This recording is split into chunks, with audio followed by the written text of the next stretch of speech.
Pero Kaya sabi niya, may ginagawang construction sa kabila, baka daw lumipat sa amin yung mga insekto, kaya ganun. So, umabot pa rin po ng 6 months.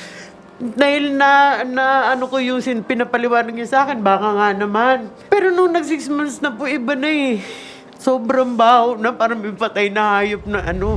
iniwan na po ni Pine yung kanyang senior citizen na Bago nanay. pa po yun nga iniwan, na 3 buwan pa lang po sila sa akin, meron na kaming something na nararamdaman na mga nahuhulog na uod, Eh, na mabaho yung room.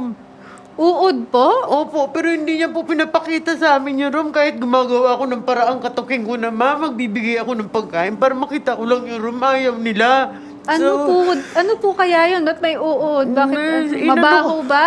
Opo, parang may mga patay na hayop na hindi mo na maintindihan.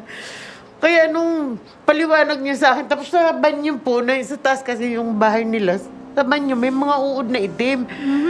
So sabi ko po sa kanila, ma'am, ano ba yung mga nahuhulog na yun? Sabi niya sa akin, ay naku, sa fertilizer ako nagtatrabaho sa mga yung mga insecticide daw na ano. Pero- Kaya sabi niya, may ginagawang construction sa kabila, baka daw lumipat sa amin yung mga insekto, kaya ganun. So, umabot pa rin po ng 6 months. Dahil ano ko yung pinapaliwanag niya sa akin, baka nga naman. Pero nung nag 6 months na po, iba na eh. Sobrang baho na, parang may patay na hayop na ano. Tapos ang lalaki na ng uhod. Araw-araw na meron. So, okay. So, So, ang malinaw dito, ma'am, pinapabayaan po ni Pine yung kanyang... hindi po kahit nandun po Nanay. siya. Nandun pa siya nung mga time na yun. 6 months po yung pagtira niya sa akin na may bayad. Tapos 11 months na po ngayon na walang bayad. 11 months na nawalang bayad at umaabot na yun ng 55,000, tama? Opo. Tama yung math ko. At ma'am, may binigay po kayo sa akin na demand letter. Pinapaalis na po ako ng may-ari ng bahay. Wala po akong pambayad dyan.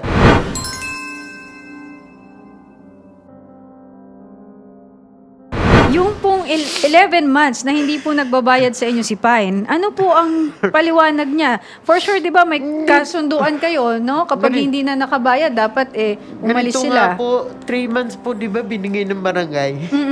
Tapos 3.5. Meron po kaming kasunduan na aalisin na ng ganun. Pero wala pong natupad dun eh. So, ang kasunduan niyo sa barangay, aalis na siya Opo. at magbabayad siya at hindi niya sinunod. Hindi po.